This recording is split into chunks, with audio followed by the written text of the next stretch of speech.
Well, I want to start with a story.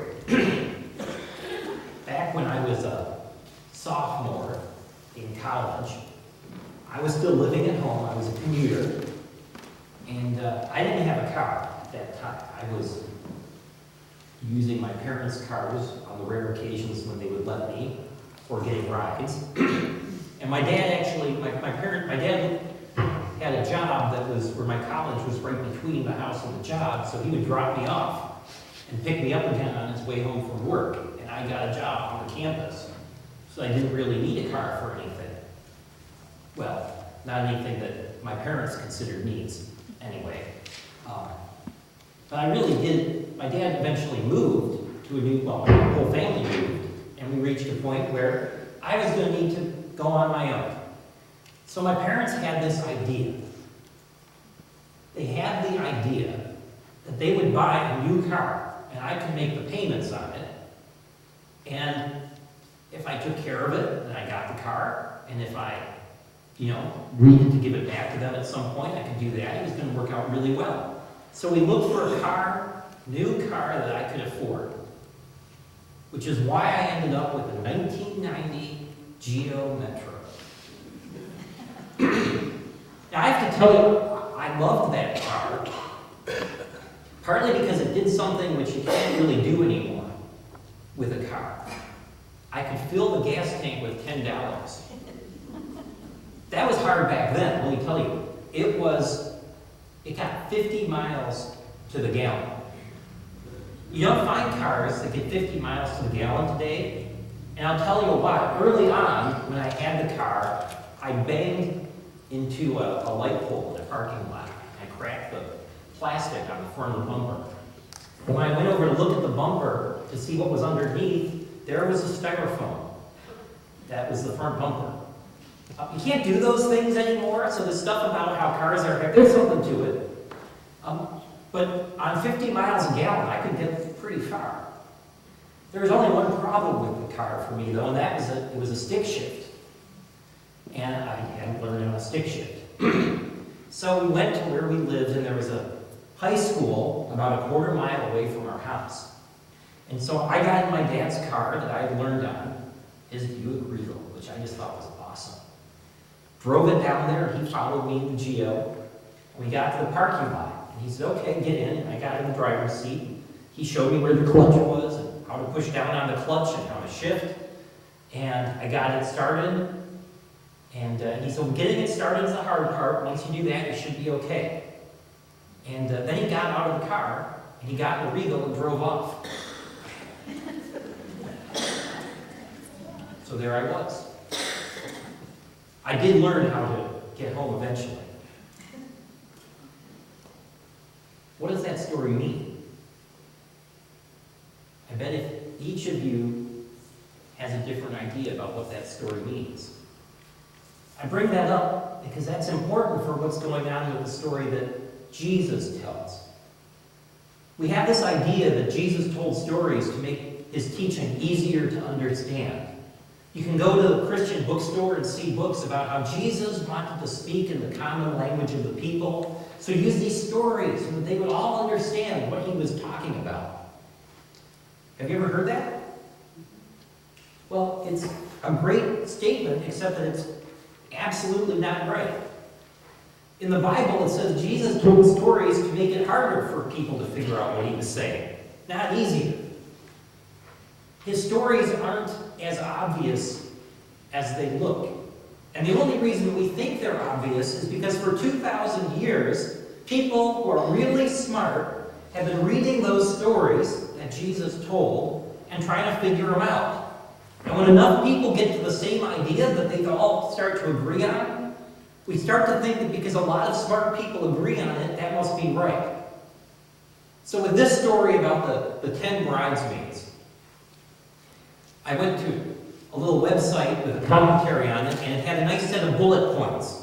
Scholars commonly agree that the bridegroom is Jesus, that the bridesmaids are us, that the time when he comes is when Jesus returns to earth, and so on and so on. And he said the only thing they're not sure on is what the oil represents. And that's what you have to think about when you preach on this. Well, that's nice, but there's a problem with that. Think about the wedding that you've been to. In a wedding, who's the center of attention? Okay. In Jesus' story, where's the bride? Do we know that? They don't tell you. Jesus doesn't even mention the bride. Even back then, the bride was the center of attention of what. That was the one day when a young woman got to be the center of attention before they put her back in the back bedroom for another 20, 30 years. The bride got her big day. She's not even in this story. And how many people, if you've ever heard this, did you ever wonder, what does Jesus say to do with your things? When someone asks you for something, what are you supposed to do? Does anybody know? You're supposed to give it to them. So how does it work that the wise bridesmaids, the foolish ones say, give us some, and they say no? And Jesus doesn't say that was bad. I'm not sure what's going on with my mic, to be honest. It's touching your neck. But Jesus doesn't say that was very, very bad. We read this story and we assume we're supposed to be like the wise bridesmaids. Wise is good. Wise is good. What's with that?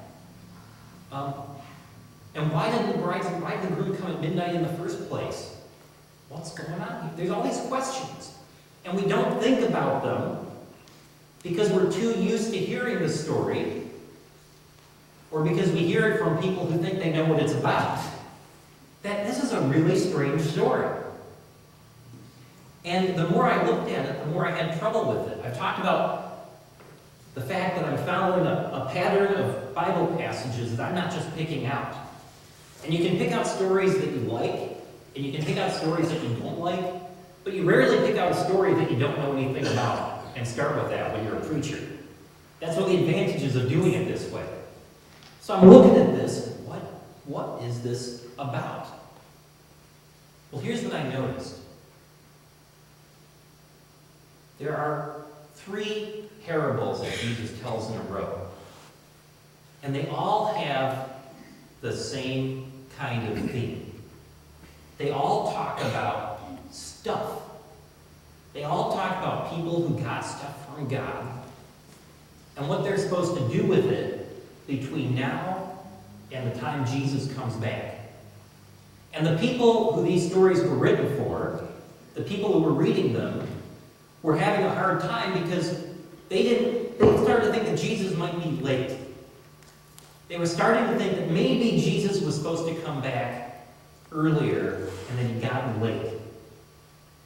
And because they thought that he was going to come back soon, they suddenly had all these questions to deal with. You know, if Jesus is coming back next week and you give away all your stuff, it's not that big of a deal, right? You only got to make it 1 week.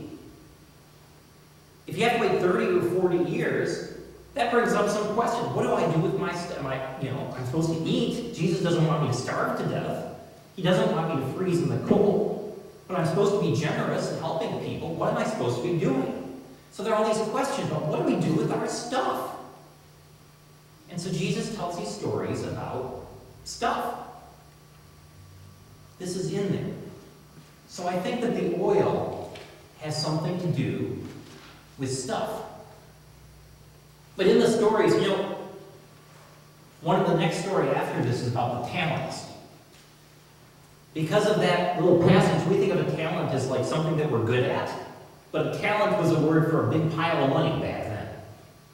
It's a story about 3 servants who receive different amounts of money and are supposed to use them. Pretty early on, people said, this just isn't about our physical stuff. It's also about our good qualities and our abilities, our talents. What are we supposed to do with them? And Jesus comes back to the same thing again and again. Do you remember what the last thing Jesus says in this parable that we heard? What's the very last line? Do you remember? Sally, can you read the last line? Keep awake, therefore. Keep awake, therefore. In the story that Jesus told, who kept awake? Which of the bridesmaids stayed awake?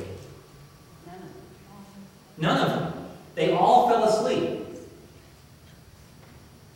So they were supposed to do something. They were supposed to stay awake, and they all fell asleep. So did any of them do what they were supposed to do? Not one. Did the foolish ones mess up? Yeah. Did the wise ones mess up? Yep. Just as much. The difference is that the wise ones had extra oil, and the foolish ones didn't, right?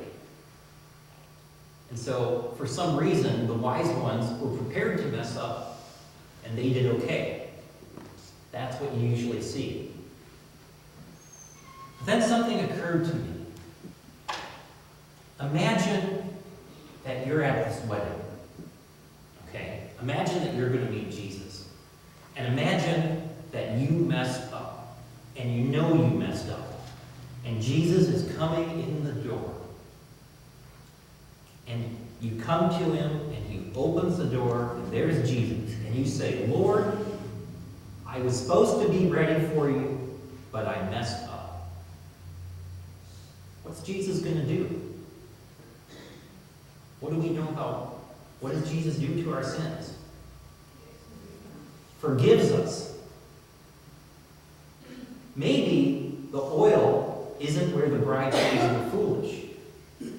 Maybe they were foolish because they left in the first place. Imagine the story about 5 bridesmaids with oil and 5 bridesmaids whose lamps go out. And they all stand there. And imagine this at a regular wedding. 10 brides, that's a lot. There's a reason they don't have 10 bridesmaids. Imagine there was a wedding with 10 bridesmaids where 5 of them were ready and 5 of them messed up somehow. Would those 5 unready bridesmaids get thrown out of the wedding? We wouldn't even do that. Jesus certainly isn't going to do that. So I think the foolishness is that when the wise bridesmaids stayed, the foolish bridesmaids weren't willing to stay and face Jesus not being ready. The foolish bridesmaids, when they realized they had a problem, instead of saying, Jesus will forgive us, they started running all over the place looking for a solution to their problem. You know how many 24 oil merchants there were back in Jesus' day? None.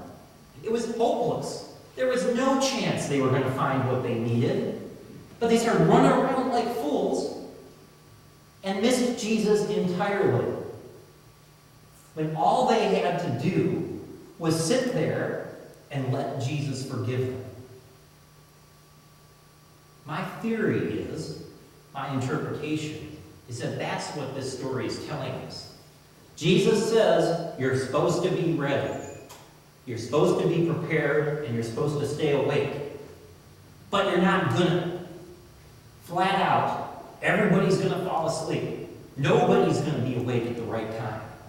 And if you wake up at the last minute, and you can't pull it together in time, don't go running around like a fool, looking around the world, looking around all the stuff that's all over the place, all the quick and easy solutions, all the programs, all of that, to try to figure out what you can do to get ready. If you think Jesus is coming soon, and you're not ready for him, all you have to do is say, Lord, I'm not ready. I know I should have done better, and I messed up. And you will be forgiven. The problem isn't being ready. The problem is not being willing to admit that you're not. So that's what I think might be going on here. That's what I think this might be about. And so this is an invitation. You know, Sally's talk asked a whole bunch of questions, and I don't know about you, but a fair number of them, if you made a list of yes-no questions, I'd have to check a fair number of no boxes on that list.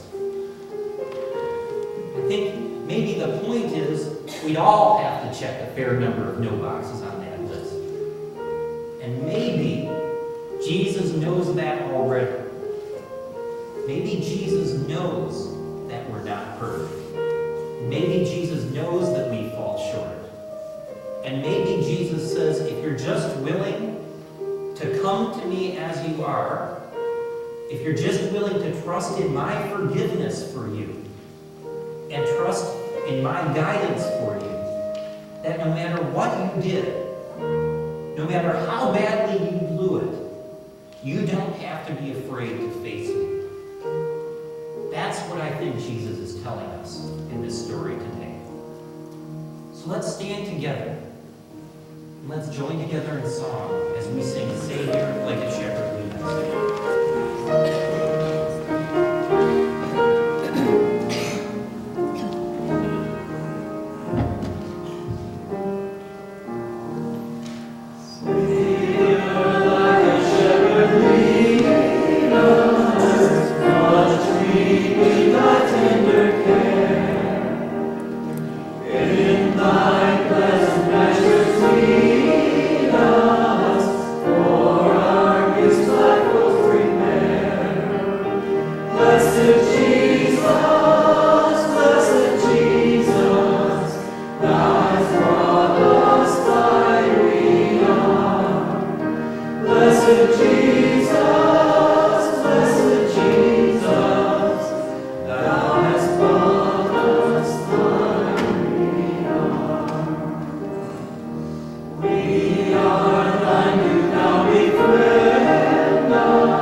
Blessed Jesus.